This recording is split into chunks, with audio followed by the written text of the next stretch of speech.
예, 남누리 지체 여러분, 만나서 반갑습니다. 본래 우리가 코로나 상황이 아니면 서로 대면하고 또 함께 피부를 맞대고 또 주 안에서 교제할 수 있는 좋은 기회인데, 사실은 제가 이 수련회가 말씀을 전하지 못할 줄 그렇게 생각하고 있었는데, 또 온라인으로 대체되어지고, 또 여러분들이 지혜를 모아서 이 기간을 축제의 기간으로 삼고, 또 저도 여러분들에게 말씀을 전할 수 있는 기회가 주어져서 참 감사하고 또 기대되는 것 같습니다. 하나님은 시공간을 초월하시는 하나님이시기 때문에 우리가 이 랜선으로 만나지만 하나님의 임재 속에 같이 들어가서 또 이 수련회 속에서 말씀 안으로 또 지체들의 사랑 안으로 교제 안으로 들어가서 함께 누리고 또 회복되어지고 하나님께 세워질 수 있는 그런 시간이 되었으면 좋겠습니다. 저는 이제 IBF에서 한 22년 정도 간사로서 섬겼고요. 지금은 9년째 세상 속의 하나님 나라 운동을 하고 있는 학사입니다. 교회를 섬기고 있고요. 여러분과 함께 어떤 말씀을 나눌까 고민을 많이 했는데, 이 코로나 시국이 참 우리를 지치고 힘들게 하는 그러한 시기인 것 같아요. 특별히 또 어려 쪽에 있는 분들은 더 많은 섬김이 있고 또 수고가 있는 분들이 많이 있을 것이라고 생각되어지고, 다들 어렵고 이 힘든 시기에 어떤 말씀을 전할까 생각하다가 좀 소망과 용기를 주는, 그렇지만 그것이 인간적인 방법이 아니라 말씀 자체 속에서 우리가 소망과 용기를 얻을 수 있는 시간이 되었으면 좋겠다, 그 생각을 하면서 좀 계시록 말씀을 여러분과 함께 두 번에 걸쳐서 나누려고 합니다.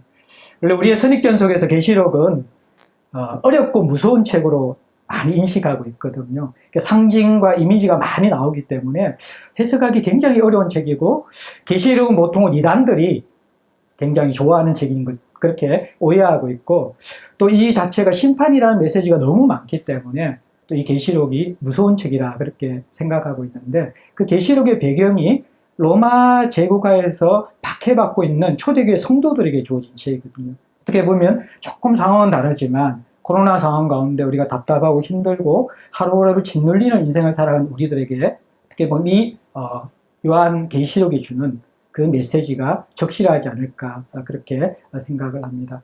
그래서 오늘 첫 번째는 좀 계시록의 말씀과 우리가 잘 알고 있는 말씀인데 또 한 번 또 돌이켜보고 보았으면 좋은 말씀, 이제 7교회에 주시는 말씀 가운데 첫 번째 교회인 에베소 교회에 주시는 그 메시지를 여러분과 함께 나누기를 원합니다. 계시록 2장 1절부터 7절까지 말씀인데 제가 한번 여러분께 읽어드리겠습니다.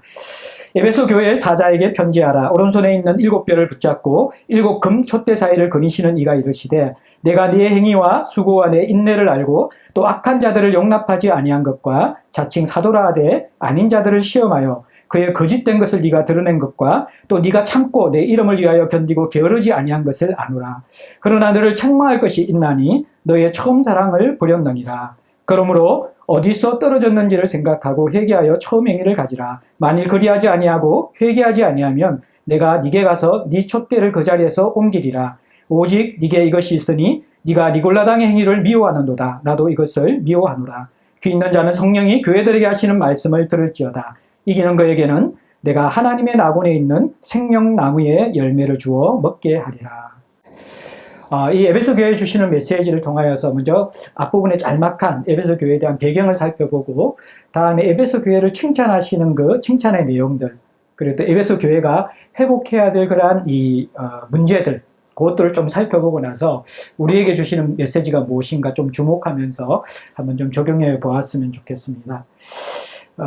저는 이제 에베소 교회를 생각하면서 참 좋은 교회인데 없으면 안 되는 가장 중요한 것, 꼭 있어야 하는 것을 놓친 교회에 대한 메시지가 바로 이 에베소 교회의 메시지라 생각이 들거든요.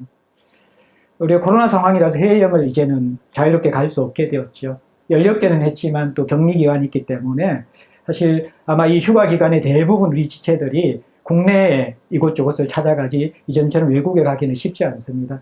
근데 외국에 가려고 그러면 우리가 티켓팅도 하고 숙소도 예약하고 수많은 것을 다 준비하더라도 꼭 있어야 될 한 가지가 있죠. 다른 것은 다 임시 방편으로 준비할 수 있는데 꼭 있어야 될 한 가지가 있는데 그것이 바로 여권이라는 것입니다. 다 준비했지만 여권이 없으면 우리는 공항에서 출국하지 못하게 될 것입니다.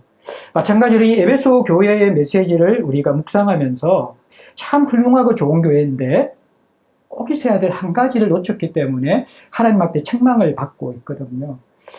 자, 그러면 이 배경을 좀 살펴보면서 이 에베소라는 도시, 이제 1절에 보면 에베소 교회의 사자에게 편지하라라고 하는데, 그 에베소라는 이 도시와 교회의 배경을 잠시 살펴보면요.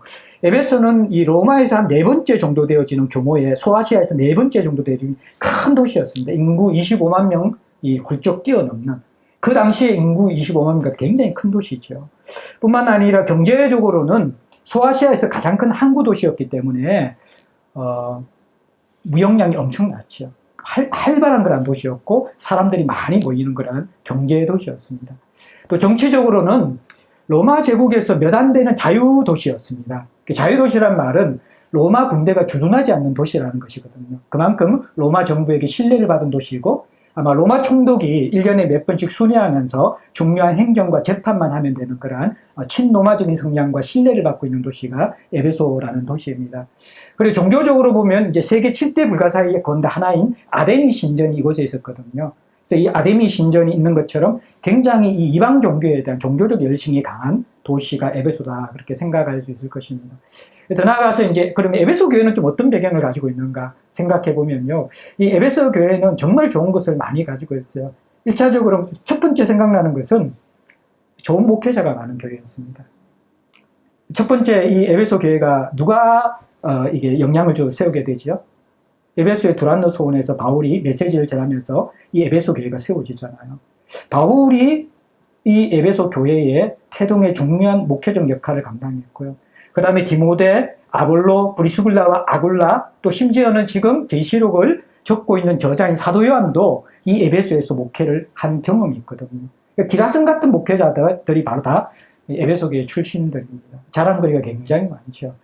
그리고 이제 에베소 교회가 첫 번째 교회에 대한 메시지로 주어진 것도 소아시아에 7교회뿐만 아니라 여러 교회가 있는데 아마 대표성을 띈 교회가 에베소 교회이기 때문에 첫 메시지를 주었을 것이에요.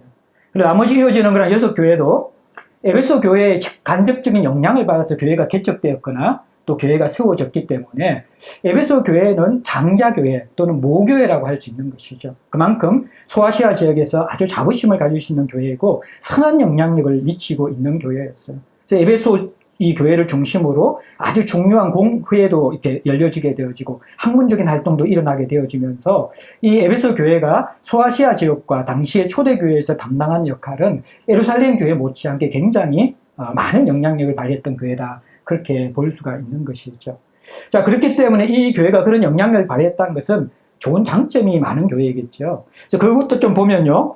자, 우리가 그 2절 말씀에 보면 에베소 교회를 칭찬하시는 주님의 모습이 나옵니다. 내가 네 행위와 수고와 내 인내를 알고, 또 그리고 3절에 보면 네가 참고 내 이름을 위하여 견디고 게으르지 아니하는 것을 아느라, 그렇게 이야기하고 있습니다. 이 에베소 교회는요, 굉장히 충성된 교회입니다. 그리고 헌신적인 그런 교회라는 것을 볼 수가 있죠. 사실 몸을 움직여서 수고하고 또 행위로서 봉사하는 것들, 이것 자체가 쉽지 않죠. 근데 이것이 또 인내를 가진다는 것은 더더욱 어려운 거란 시절이죠. 로마의 압제 아래서 개인의 삶을 살아가기도 쉽지 않는데 이들이 지체들을 위해서, 교회를 위해서 수고하고 열심히 섬기면서 또 인내하였고, 또 3절에는 또 참고 이름을 견디고 게으르지 아니하였다. 그 인내함과 게으름이라는 것은, 게으르지 않는다라는 것은 어떻게 보면 굉장히 성숙한 모습이라는 것이죠. 충성스럽고 헌신에 대한 부분에서는 정말 훈련이 잘 되었구나, 성숙한 성도들이 많은 교회구나, 그렇게 칭찬할 수 있는 교회라는 것입니다. 그 다음에 또 이 교회가 칭찬받을 수 있는 것, 2절 후반절에 보면요, 자칭 사도라 대 아닌 자들을 시험해서 그의 거짓된 것을 드러내었다라고 이야기합니다. 여러분들, 초대교회의 사도라는 것은요, 제 교회의 기초를 세우는 사람이잖아요.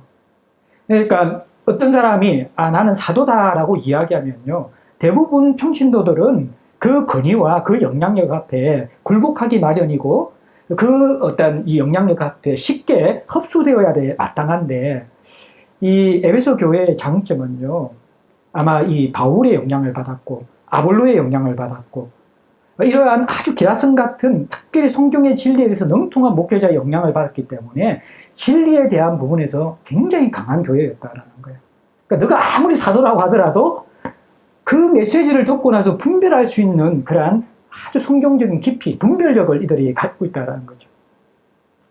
몸으로 충성하는 그 헌신에도 성숙했을 뿐만 아니라 지적인 부분 속에서도 이들은 굉장히 성숙한 분별력을 가지고 어떤 가르침을 들을 때에 그 사람이 아무리 세상으로 뛰어나고 교회 안에서 인정받는 사람이라고 할지라도 그들이 가지고 있는 어떤 신분에 의해서 영향을 받는 것이 아니라 그들이 가르치는 메시지가 성경적인가 아닌가에 대해서 분별할 수 있는 그런 성숙함이 있었다는 거예요. 자칭 사도라고 하지만 그들이 들어오고 나서 이것은 성경의 가르침이 아닌 것 같아 라고 하면 그 자칭 사도라 하는 자들의 거짓된 것을 드러내어서 그들을 내어 쫓는 정도로 진리에 바로 서 있는 그러한 건강한 교회였다라는 거예요. 더 나아가서는 여러분들 6절에 여러분들 말씀해 보면요. 네게 이것이 있으니 네가 니골라당 행위를 미워하는도다. 나도 이것을 미워하노라 이야기합니다. 물론 니골라당 역시 이것은 이제 이게 사도라 하지만 거짓 선지자, 거짓 사도이고요.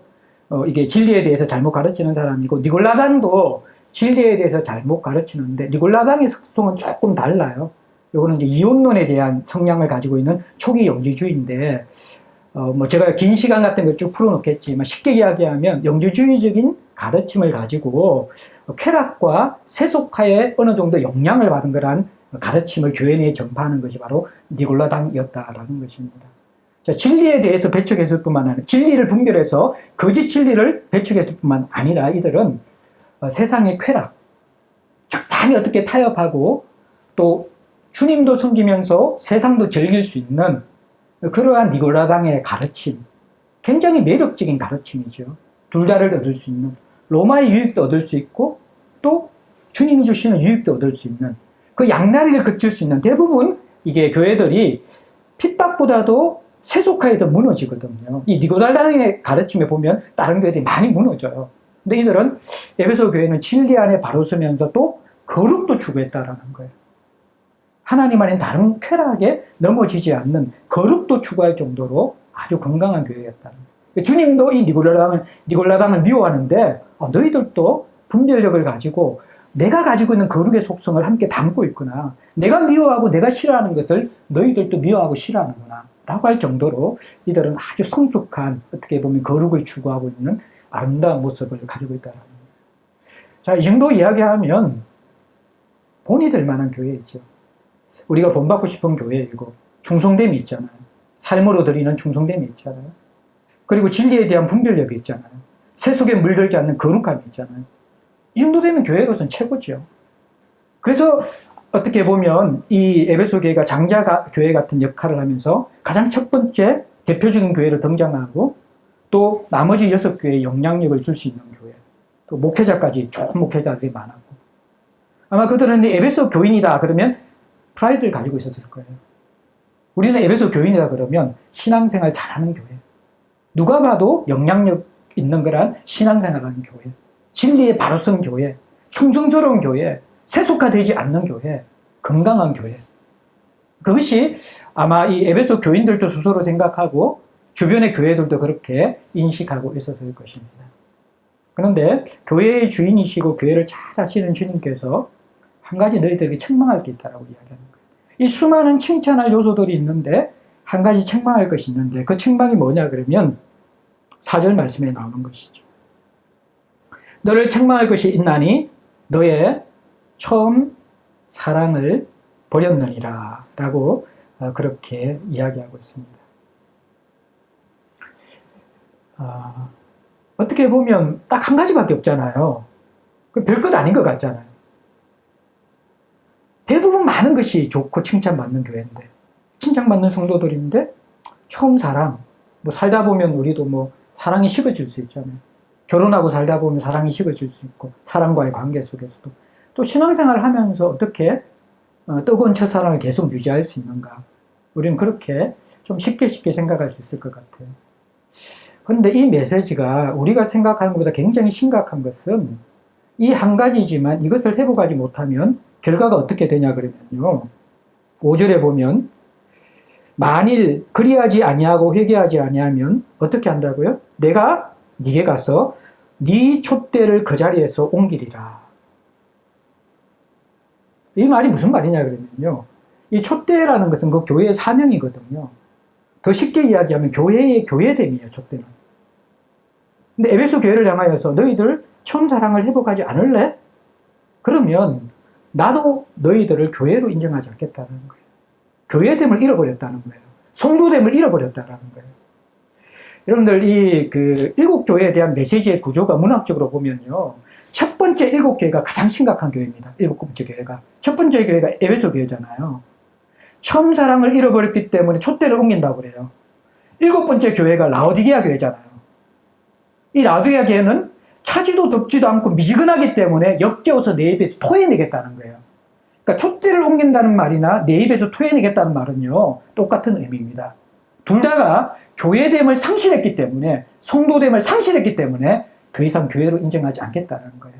그래서 촛대를 옮겨버리고 입에서 토해내겠다는 거예요. 그리고 나서 여러분들 이게 두 번째, 여섯 번째 교회가 건강한 교회예요. 서머나 교회, 빌라델피아 교회.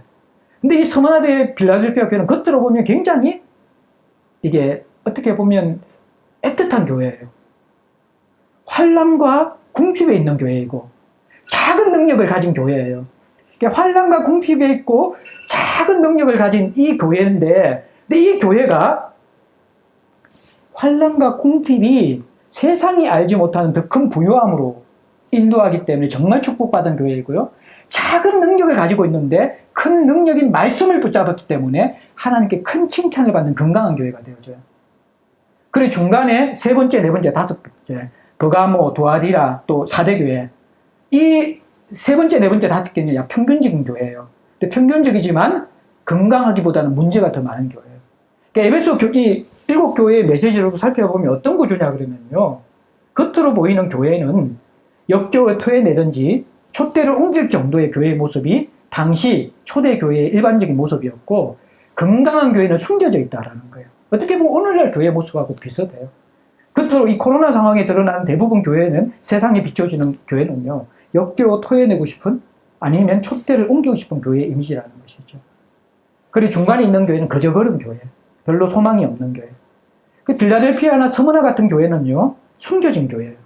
그러니까 정말 잘 찾아야지 건강한 교회를 찾아볼 수 있는 이런 이미지라는 거예요. 자, 다시 돌아가서 이 처음 사랑이라는 것이 우리가 생각하는 것보다 굉장히 중요하다는 거예요. 교회됨을 잃어버리는 것과 처음 사랑을 잃어버리는 것을 같다라고 이야기하는 것이죠.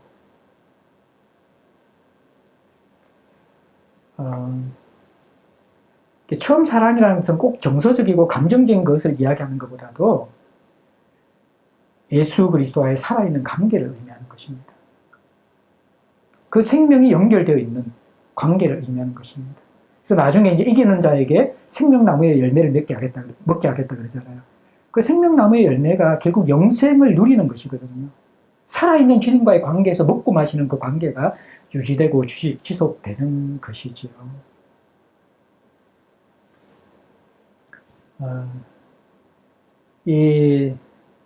그 처음 사랑, 우리가 에베소 교회 메시지를 전할 때마다 많이 우리가 떠올리잖아요. 첫사랑을 회복하라. 첫사랑을 회복하라. 그렇게 많이 떠올리는데, 우리가 분주하게 살다 보면요, 이 사랑을 많이 놓칠 수가 있습니다. 그리고 또 어떻게 보면 이 에베소 교회가 사실 어떻게 보면 자기들이 처음 사랑을 놓쳤다고 생각하지 않을 수도 있어요. 너무 좋은 것을 많이 가졌으니까. 예. 너무 좋은 것을 많이 가졌기 때문에. 그리고 또 하나는 이들은 어떻게 보면 사랑과 긍휼보다도 전체적인 그림은 에베소 교회가 진리 쪽에 더 많이 가까운 교회예요. 그러니까 이제 사랑을 잃어버린 게 뭐냐 그러면 신앙생활 하면서 자꾸 옳은 것, 바른 것 추구하는 게 좋긴 좋은데, 그래서 거짓 사도들도 분별해서 내어쫓고, 니골다방의 가르침도 분별해서 내어쫓는 그것까지는 좋고, 또 세속과 쾌락에 물들지 않는 것도 좋잖아요. 그런데 그것이 굉장히 딱딱한 경건과 딱딱한 그 진리와 지식에 갖추어진 어떻게 보면 목석 같은 그리스도인을 만들 수 있다라는 것이죠.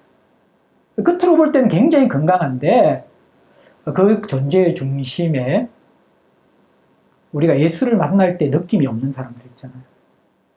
참 신앙생활에 너무너무 좋고 존경스러운데 그 마음에 사람의 생명을 살릴 수 있는 그리스도가 가졌던 따뜻한 마음이 없는 사람들. 이 사람들이 어떻게 보면 이제 에베소 교회를 많이 닮아가는 사람들이고요. 장로교도 이쪽에 좀 가깝죠. 장로교도. 이러한 계속 옳고 그름, 진리 이렇게 추구하기 때문에 바른 것을 추구하는, 바른 것은 굉장히 중요하지만 진리와 함께 사랑은 발맞추어 가야 된다라는 것이죠. 그리고 신앙의 정말 중요한 본질은 예수 그리스도와 생명이 연결되어 있어야 되는데, 그분과 예배가 살아있어야 되는데, 그분과의 만남이 살아있어야 되는데, 자꾸 거기에 대해서는 우리가 잘 안 보이잖아요.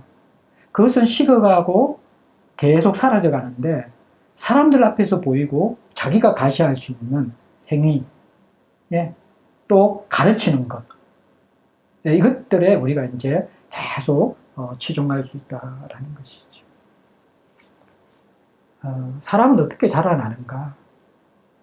우리는 끝까지 하나님의 은혜로 자라나고 하나님의 사랑으로 자라나고 하나님께 녹여져야지 그렇게 자라나게 되는 거죠. 영적으로 거듭난 사람이 그 다음 단계에서 성숙을 위해서 베드로전서에서는 뭐라고 이야기하냐면요, 마음으로 뜨겁게 사랑하라고 이야기합니다. 너희들이 썩지 아니할 하나님의 말씀으로 거듭났느냐? 썩지 아니할 시로 거듭났느냐? 그러면 그 다음에 너희들이 자라가야 되는 것은 마음으로 피차 뜨겁게 사랑하라고 이야기하거든요. 근데 우리가 사랑하는 성도를 잘 못 만드는 것 같아요. 신앙생활을 오래 하면서. 그건 역으로 이야기하면 그리스도와의 첫사랑이 끊어진 것이죠. 우리 안에는 사랑이 일어날 수도 없고 행할 수도 없고 베풀 수 있는 그런 요소들이 우리 안에 거의 없다라는 거예요. 결국 우리가 살아가면서 행할 수 있는 모든 사랑은 예수가 주신 사랑이 나를 녹일 때만 내가 거기에 반응해서 내어줄 수 있는 사랑이라는 것이죠. 그 은혜와 사랑이 나를 계속 녹이는 그 신앙생활이 지속되지 않으면 우리는 어떻게 되어집니까? 종교적 행위는 다 합니다. 옳고 그름은 다 합니다. 뭘 봐도 그 사람에게 뭔가 흠집을 잡을 수 있는 그것이 없을 정도로 반듯하게 신앙생활을 합니다. 근데 그 안에 뜨거움이 없고 그 안에 생명이 없고 그 안에 사람들을 살릴 수 있는 그러한 따뜻함이 점점 사라진다는 것입니다. 그리고 무엇보다도요, 감격과 예배가 사라집니다. 왜인지 아십니까? 그리스도와의 사랑의 관계가 점점 식어가고 있기 때문입니다. 사랑하는 남누리 지체 여러분들 참 삶이 지치고 힘들잖아요. 근데 또 여러분들 이제 의료인이 되기 위해서 준비할 때 많이 힘드셨죠. 어려우셨죠. 또 그 출발을 낼 때 하나님께서 은혜로서 이 길을 걸어가게 하실 때 감격도 있었지만 정말 힘들었잖아요. 근데 그 힘들고 어려웠을 때 우리를 지탱해 준 것이 무엇입니까? 그리스도인이 살아갈 힘은 하나님의 사랑에서 나오는 경우가 굉장히 많거든요. 우리가 힘들 때에 그 어려움을 넘길 수 있을 때 하나님이 우리를 붙들어 주신 그 사랑 때문에 우리가 걸어갈 수 있었거든요. 근데 우리가 살아가면서 꼭 이 종교적인 영역뿐만 아니라요, 우리의 삶에 뭔가 영향력을 베풀고 내어줄 것이 많이 있게 되어질수록요, 어떻게 보면 우리가 부유해질 수 있어요. 우리의 마음이 애통함이 사라질 수 있다는 것이죠. 간절함이 사라질 수 있다는 거예요. 그리스도의 사랑은 언제 느껴집니까? 우리가 영적 파산을 경험할 때 그 사랑이 목말라지는 것이고요. 애통하고 의해주리고 굶주릴 때에 하나님의 얼굴을 구하는 간절함이 생기는 것이죠. 남들도 다 칭찬하고 교회에서 가서도 어디 가서도 그렇게 힘든 의료인이 되면서 신앙생활 잘하는 거 보면 야, 저 사람들 대단하다. 그렇게 칭찬받을 수 있는 우리 자신이 될 수 있다는 거예요. 또 우리가 이 남누리 활동 정도까지 같이 할 정도 같으면 우리의 의식이나 지성들도 어떻게 보면 어느 수준 이상으로 하나님 앞에서 준비되고 성숙된 수준이 될 수 있다는 것이죠. 근데 우리가 신앙의 연조가 깊어갈수록 하나 우리의 성숙에 대해서 돌아봐야 될 것이 무엇입니까? 내 마음에 그리스도를 사랑하는 마음이 있는가? 그 심장이 뛰고 있는가? 그분을 묵상하고 생각하면 여전히 내 안에서 예배할 수 있는 하나님의 은혜와 감동이 흘러나오는가? 그 어떤 것도 채워주지 못하는 마음의 가난함과 하나님 아니고는 채울 수 없는 그분의 사랑만 갈구하는 그분께 매여 있는 거란 갈급한 심령이 우리에게 계속해서 있는 것. 제가 이전에 신입 간사 훈련을 할 때 한 훈련받는 그 간사가 그 이야기를 하더라고요. 간사님, 제 마음엔 아직도 불이 있어요. 그 마음이 제게 굉장히 깊이 있게 다가오더라고요. 제 마음에는 아직까지 불이 있다라는 거예요. 아주 여린 그 자매가.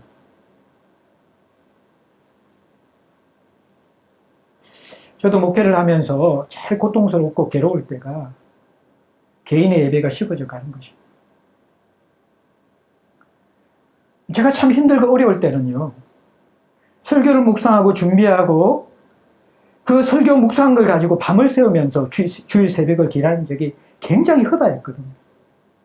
그러면서 새벽에 다시 무릎 꿇고 일어나서 기도하고 그 말씀을 성도에게 또 우리 IBF 간사가 될 땐 다른 지체에게 전하기 전에 그 말씀이 살아있어서 나를 찌르고 나에게 먼저 그 말씀이 계속해서 수술을 해오기 때문에 견딜 수 없는 그러한 영적인 하나님 앞에 몸부림과 갈등을 가지고 일어나서 그 새벽에 다시 내가 먼저 주님 앞에 예배자가 되어지고 내가 먼저 그 주님의 말씀을 가지고 붙들고 몸부림치면서 밤을 새우면서 주님과 함께 꼬박꼬박 지냈던 그 기억들이 굉장히 많이 있어요. 근데 점점 이제 단임 목회도 9년차가 되어지고 어느 정도 이제 설교도 이렇게 하면 경험이 쌓여지게 되었어요. 물론 지금도 하나의 설교를 준비하는 게 너무 두렵고 부담스럽고 어떤 때는 다 준비했다가 토요일 저녁에 새로 다 더 이상 하나님께서 어떤 길을 보여주지 않을 때 다 듣고 새로 준비할 때도 없지 않아 있지만요. 이전에 내가 밤을 새우면서 주님 앞에 예배했던 내가 설교자라는 그 인식 이전에 하나님 앞에 예배자이고 그 말씀을 먼저 먹고 마셔야 될 하나님의 어린 양이라는 그 감격스러운 경험들, 그 경험들이 내가 이제 남은 생에 얼마나 더 많이 경험할 수 있을까? 그 점점 횟수가 줄어드는 것 같은 그 안타까움이 저에게 있는 것 같아요. 사랑이라는 것은 무엇입니까? 누군가를 사랑하게 될 때 그 사람과 밤을 새울 수 있는 거잖아요. 그 우선순위가 되어지게 될 때 우리는 모든 시간을 거기에 헌신하고 투자할 수 있는 것이잖아요. 근데 우리는 어느덧 우리의 피곤함도 우리의 삶의 문제들도 내가 어느 정도 해결할 수 있는 그 삶의 위치에 있다고 생각할 때가 많습니다. 그때는 무릎 꿇지 않습니다. 그때는 깊이 간절해지지 않습니다. 그때는 주님 아니고는 대안이 없다라는 생각들을 그렇게 많이 가지지 않습니다. 그럴 때는 우리가 예배가 회복되지 않습니다. 그분의 사랑을 기다리지 않는다라는 거예요. 에베소 교회가 어떻게 보면 그들이 종교적으로 너무나 많은 것을 가지고 있었기 때문에 그 붙드는 것이 주님을 붙드는 데는 장애가 되는 것이죠. 마찬가지로 우리도 우리 인생에서 돌아봐야만 합니다. 주님에 대한 갈망을 느끼지 못할 정도로 우리를 붙들고 있는 부유함들은요. 그것이 심지어는 종교적 부유함조차도 굉장히 위험한 것이 되어져 버립니다. 사랑을 잃어버리면요. 사랑이 만들어낸 모든 풍성한 열매들을 이제 더 이상 맛볼 수가 없게 되어집니다. 몸이 건조한 신앙생활을 할 수 있습니다. 그러나 순간순간이 감격적이지는 않습니다. 사랑하는 사람들은 어떻습니까? 한마디의 단어와 한마디의 대화 속에서 깔깔거리고 감격하고 반응하잖아요. 우리가 하나님 앞에 살아있을 때는 말씀 하나에 찬양 한 곡조에 지체와의 나눔 하나에 우리 전 존재가 반응하면서 주님 앞에서 떨며 예배하잖아요. 근데 그 사랑이 식어지면요. 이제는 폭풍 같은 말씀이 들려와도 시큰둥합니다. 그냥 그러려니 합니다. 그냥 잠시 충격을 우리에게 주고 나서 그냥 흘려가 버리는 것이죠. 무엇이 문제입니까? 우리의 마음에 그 하나님 앞에서 간절함과 하나님 아니면 살 수 없다는 그 주님의 사랑에 대한 반응들, 예민함들이 우리가 식어졌기 때문에 생명의 역사들, 감격의 역사들, 예배의 역사들이 사라져 가고 있는 것이죠. 어떻게 우리는 이 촛대가 옮기기 전에 사랑을 회복할 수 있을까요? 1절 말씀 보시면요. 에베소 교회에 주님이 어떤 모습으로 나타납니까? 오른손에 있는 7뼈를 붙잡고 7 건촛대 사이를 거니시는 이가. 자, 교회에 나타나시는 주님은요. 그 교회의 영적 상태와 연관되어져 있습니다. 자, 이 교회는 굉장히 많은 진리, 헌신, 거룩함을 쫓았잖아요. 그런데 여기에 보면 이 일곱 별을 붙잡고 일곱 근 촛대 사이를 거니시는 것이 주님이잖아요. 교회의 주님이거든요. 그러니까 붙잡고 거니신다는 것은 교회를 붙잡고 거니시는 주님이 이 에베소 교회는 필요하다는 거예요. 여러분들 무서운 게 뭔지 아십니까? 주님이 붙잡고 거니시지 않더라도요, 종교 행위는 다 할 수 있습니다. 그런데 주님이 붙잡고 거니셔야지만이 우리에게 일어나는 것이 뭐냐 그러면요, 그분과의 살아있는 교제와 사랑이 일어나게 된다라는 것입니다. 이 에베소 교회가 이게 부족한 거예요. 가만히 보십시오. 여러분들 최근에 주님이 여러분을 붙잡은 경험이 있습니까? 여러분의 삶을 거니신 경험이 있습니까? 우리는 그것 없이 종교생활 잘할 수 있거든요. 물론 그것을 저는 감정적인 체험으로만 이야기하는 것이 아닙니다. 하나님의 살아계심, 그 살아계심에 대해서 우리가 삶의 순간순간 붙잡고 동행하는 그 예민함이 깨어져 있습니까? 그분이 거니시는 내 삶을 돌아보게 될 때 모든 것을 합리적으로, 모든 것을 내 경험 속에서 해석하는 것이 아니라 주님이 내 삶에 거니시는 것으로 해석되어지는 영적인 분별력과 해석이 있냐는 것이죠. 그것이 사랑하는 자들이, 그것이 하나님 앞에 생명이 있는 자들이 경험하는 역사라는 것입니다. 에베소 교회는 수많은 종교행위가 있었지만 어떻게 보면 저들은 주님 앞에 붙잡혀 있다는 감격과 주님께서 내 삶이 거니시고 있다는 그 선명한 체험들이 식어져 가고 있는 사람들이라는 것입니다. 첫사랑을 잃었을 때는 무엇이 필요합니까? 이제는 우리의 손이 주님을 붙들고 있는가를 다시 살펴봐야 합니다. 나 혼자 열심히 달려가는 삶이 아니라 성령에 의해서 내가 하나님께 이끌림받고 동행하는 삶이 내게 있는가를 살펴보아야만 하는 것입니다. 그리고 5절에 뭐라고 이야기합니까? 어디서 떨어졌는지를 생각해 보아라. 그리고 회개하라 라고 이야기합니다. 나는 정말 건강한가? 생각해 보라는 거죠. 코로나가 우리에게 준 큰 축복이 무엇입니까? 어떻게 보면 시간입니다. 주일날 너무 많은 시간이 남았죠. 근데 여러분들이 한 6개월 정도 지속된 코로나 상황 가운데 정말 교회나 또 일상에서 열심히 살았던 사람들은 그야말로 인생 처음에 희년을 경험한 것 같은 회복이 있을 것입니다.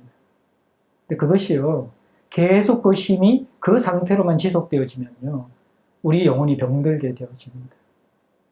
어떻게 합니까? 생각하는 시간을 가져야 합니다. 우리가 멈추어서서 생각하는 시간을 가져야 되는 것이죠. 지금까지 내가 쉴 새 없이 걸어왔는데 정말 내가 바른 길을 걸어왔는지. 최근에 비긴 어게인이라는 여러분들 그 코로나 상황 가운데 사람들을 힐링하는 힐링 콘서트가 있잖아요. 근데 거기에 여러분들 G.O.D의 길이라는 노래를 부를 때에 그 크러쉬인가 그 가수가 폭풍 오열을 하면서 눈물을 흘린 장면들이 이게 비춰주고 그 유튜브에 지금 조회수가 수백만 뷰가 되어져요. 연예인들은 정신없이 살아가거든요. 자기의 삶이 없는 사람이잖아요. 근데 그 헨리라는 그 친구가 외국에서 와서 이제 어린 나이부터 생활하면서 자기의 이야기를 하면서 G.O.D의 길, 저도 이제 그때 처음 들어봤는데 지금 내가 가고 있는 길이 옳은 길인지 맞는 길인지 어떤 길로 가는 것인지 뭐 그런 이게 이야기인데, 이게 크러쉬가 그 파트에서 자기 파트가 있는데 마이크를 떨고 한마디도 하지 못하는 거예요. 노래가 다 끝나고 나서 이 친구가 폭풍 오열을 하는 거예요. 마음속에 울컥한 게 뭔가 올라온 것이죠. 내가 어디를 향해서 살아가고 있는지, 무엇을 향해서 살아가고 있는지, 내가 이대로 살아가도 괜찮은 건지, 내 길이 건강한 건지, 이것이 내가 살고 싶었던 길이었는지 돌아보게 되었다라는 것이죠. 코로나 시기에 우리가 해야 될 일이 무엇입니까? 우리의 길이 옳은 길인가? 내 길이 건강한 길인가? 정말 내 길이 바른 길인가? 사람들은 그렇게 인정해 줄 수 있지만, 교회 사람들은 그렇게 칭찬해 줄 수 있지만, 그러나 주님 앞에서 내 길이 살아있는 길인가? 생명의 길인가? 그분과 가까워지는 길인가? 더 선명해지는 것인가? 나를 찾아가는 길인가? 우리가 한번 돌아봐야 된다는 거죠. 생각하라는 것이죠. 그리고 그곳에서 우리의 길을 점검하고 회개해 보라는 것입니다. 더 나아가서 뭐라고 이야기합니까? 7절에 귀 있는 자는 성령이 교회들에게 하시는 말씀을 들을지어다. 이기는 그에게는 내가 하나님의 나군에 있는 생명나무의 열매를 주어 먹게 하리라. 다 우리가 설교를 듣잖아요. 유튜브에 또 수많은 설교가 흘러넘치잖아요. 근데 하나님은 귀 있는 자들은 들으라 라고 이야기합니다. 이 말은 존재로 들으라는 것이죠. 육신의 귀로 듣는 것이 아니라 정말 내 존재로 말씀을 들으라는 것입니다. 어떻게 보면 우리 IMF 지체들처럼 말씀에 많이 노출된 사람이 없을 것입니다. 근데 말씀에 많이 노출된 것과 좋은 말씀을 많이 들은 것과 실제로 하나님 말씀을 듣고 있는 것은 굉장히 다를 수 있다는 거죠. 귀 있는 자들은 성령이 교회에게 하시는 말씀을 들을지어다. 삶의 회복은요, 생각하는 것에서 출발되어지지만요, 회개하는 것으로 이어지지만요, 그 생각과 회개에 도화성과 불을 붙이는 것은요, 성령께서 하시는 말씀이 우리에게 꽂힐 때입니다. 그게 존재로서 들려지게 되어질 때에 정말 변화가 일어나는 것이죠. 그 말씀에 우리가 순종하게 될 때 우리는 이기는 자가 됩니다. 이기는 자가 되면 어떤 일이 일어납니까? 하나님의 낙원에 있는 생명나무의 열매를 주워 먹게 합니다. 그런데 에덴 동산에 생명나무의 열매가 지금 다 차단되어졌잖아요. 근데 그리스도의 십자가의 구속 사역을 통하여서 이제는 지금도 우리가 이기기만 하게 되어지면 어떻게 된다는 것이죠. 이 생명나무의 열매. 여러 가지로 해석할 수 있지만 저는 이 전체 맥락으로 볼 때는 우리 주 예수 그리스도를 알고 그것을 지식적으로 아니라 전 존재로 알고 그분을 먹고 마시고 그분을 누릴 수 있는, 그 생명을 누릴 수 있는, 그 생명에서 날마다 그 실체를 맛보면서 내 삶이 그리스도의 실체가 되어져서 열매를 맺으면서 살아가면서 그것을 누릴 수 있는 그것이 바로 이기는 자에게 있다라는 것입니다. 우리가 이 땅에서 경험해야 될 열매는 무엇입니까? 내가 수고해서 만드는 열매가 아니라 그리스도와 연결되어서 그분이 맺게 하는 열매입니다. 너희들이 나를 떠나서는 아무것도 할 수 없다라는 거예요. 가지 스스로 열매를 맺을 수 없다라는 거예요.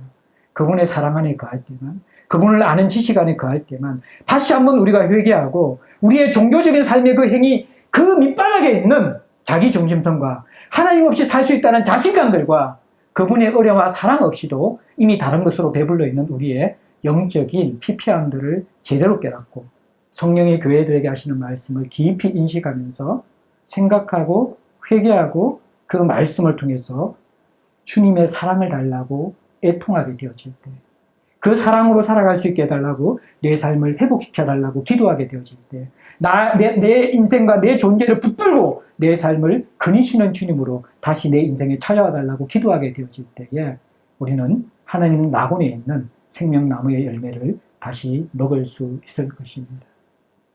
오늘날 이 에베소 교회에 하시는 말씀은 대부분 성도들의 영적인 무너짐의 첫 문제가 첫사랑을 잃어버린 겁니다. 예수에 대한 생명이 있는 사랑을 잃어버렸기 때문에 무너지기 때문입니다. 그것은 작은 문제가 아니라 촛대를 옮길 정도로 큰 문제라는 것입니다. 사랑이 없으면 우리는 껍데기와 같은 종교인이 될 수밖에 없습니다. 내 안에 선한 것이 없다는 것을 분명히 알아야 합니다. 그것을 포장하는 세상이 주는 명예나 우리가 만들어낸 종교욕으로 그리고 종교적인 열심으로 우리의 이 피폐함을 절대로 덮을 수가 없을 것입니다. 회복은 그리스도의 사랑 안에서만 옵니다. 그분이 우리를 붙드시고 우리를 거니시고 우리 안에 그분의 사랑을 심어주실 때 비로소 우리는 참된 예배자가 되고 비로소 우리는 우리 속에서 생명을 경험하게 되어지고 그 생명나무의 열매를 나눌 수 있는 자가 될 것입니다. 우리 남누리 지체들이 이 무더운 여러분들 그리고 또 잠시 쉼이 있는 이 시간을 생각하고 회개하고 다시 한번 사랑의 미래 속으로 들어가 그분과의 첫사랑의 감격과 예배의 감격들, 그분과 연결됨을 회복하는 귀한 은혜가 있기를 주의 이름으로 축복합니다. 한번 같이 기도하겠습니다. 하나님 아버지 감사합니다. 우리도 이 인생길을 너무 분주하고 너무 열심히 달려오고 쫓아오고 또 하나님 지금도 여전히 또 달려가고 쫓아가고 있습니다. 이 길을 걸어가면서 오늘 이 에베소 교회에 주시는 메시지를 찬찬히 돌아보면서 어쩌면 우리가 놓치고 있고 중요하지 않다고 생각했던 너의 첫사랑을 버렸다라는 그 음성이 우리에게 하나님께서 안타까워하는 우리의 삶의 근본을 회복시키고자 하는 성령의 음성으로 들을 수 있는 은혜를 허락하여 주시옵소서. 생각하고 회개하고 붙드시고 거니시는 그 그리스도 예수 안에 들어가게 하여 주시고 하나님 그리하여서 우리 안에 죽어있고 굳어있던 영적 감각이 살아나고 그리스도의 사랑으로만 우리의 영혼에 채워질 수 있고 흘러날 수 있고 예배할 수 있고 살아갈 수 있는 그런 감격스러운 주님과의 연결됨이 우리에게 일어나게 하여 주시옵소서. 우리 주 예수 그리스도 이름으로 감사하며 기도하옵나이다. 아멘.